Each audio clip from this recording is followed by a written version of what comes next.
জয় শ্রীকৃষ্ণ। রাধে রাধে বন্ধুরা, আপনি যদি এই ভিডিওটা এখনই স্কিপ করতে চান তাহলে তার আগে একটা প্রশ্নের উত্তর দিন।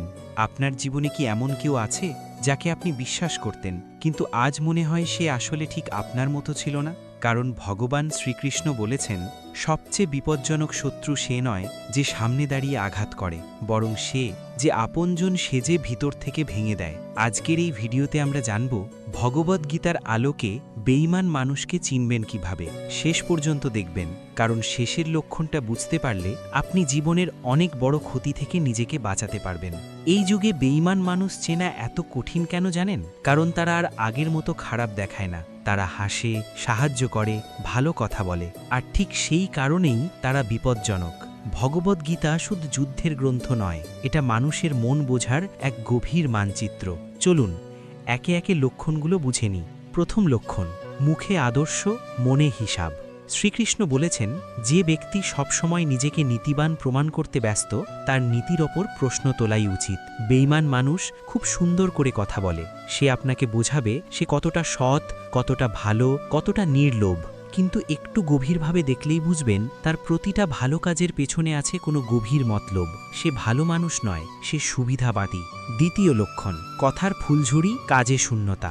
ভগবদ্গীতায় শ্রীকৃষ্ণ স্পষ্ট বলেছেন, কর্মই মানুষের আসল পরিচয়। বেঈমান মানুষ কথা দিতে ভালোবাসে। সে বলবে, চিন্তা করো না, আমি আছি, কিন্তু যখন সত্যিই তার প্রয়োজন পড়বে তখন সে ব্যস্ত, অসুস্থ অথবা নিখোঁজ।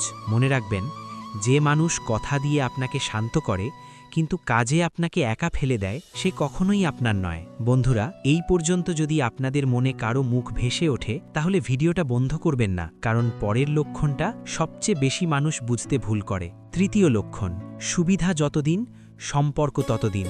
ভগবদ্গীতায় বলা হয়েছে, আসক্তি থেকেই লোভ, আর লোভ থেকেই বিশ্বাসঘাতকতা। বেঈমান মানুষ আপনার পাশে থাকে যতদিন আপনি তার কাজে আসছেন। আপনার সময় খারাপ হলে সে বলবে, আমি তো এমনিতেই খুব ব্যস্ত। এই ব্যস্ততা হঠাৎ আসে না, এটা তার আসল চেহারা। চতুর্থ লক্ষণ, দোষ সবসময় অন্যের। শ্রীকৃষ্ণ বলেছেন, অজ্ঞান মানুষ নিজের ভুল দেখতে পায় না। বেঈমান মানুষ কখনো ক্ষমা চাইতে জানে না। তার জীবনে যত সমস্যা, সব কারো না কারো দোষ। সে নিজেকে সবসময় শিকার বানায়, যাতে আপনি তার প্রতি সহানুভূতিশীল থাকেন। এইটাই তার সবচেয়ে বড় অস্ত্র। পঞ্চম লক্ষণ, আপনার উন্নতিতে অস্বস্তি। এই লক্ষণটা খুব সূক্ষ্ম, কিন্তু সবচেয়ে সত্য।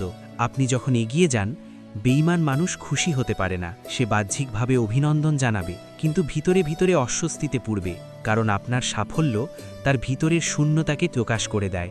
ভগবান শ্রীকৃষ্ণ আমাদের বলেননি সবাইকে অবিশ্বাস করতে, তিনি বলেছেন বিবেক দিয়ে বিশ্বাস করতে। ভালো হন, কিন্তু অন্ধ হবেন না। এই ভিডিও যদি আপনাকে একজন ভুল মানুষ থেকে দূরে থাকতে সাহায্য করতে সক্ষম হয়, তাহলেই এই ভিডিও সফল। কমেন্টে লিখে জানান এই লক্ষণগুলোর কোনটা আপনি আগে বুঝতে পারেননি। বন্ধুরা, ভিডিওটা ভালো লাগলে লাইক করুন, আর এমন আরও গীতাভিত্তিক গভীর ভিডিও পেতে চ্যানেলটি সাবস্ক্রাইব করুন। রাধে রাধে।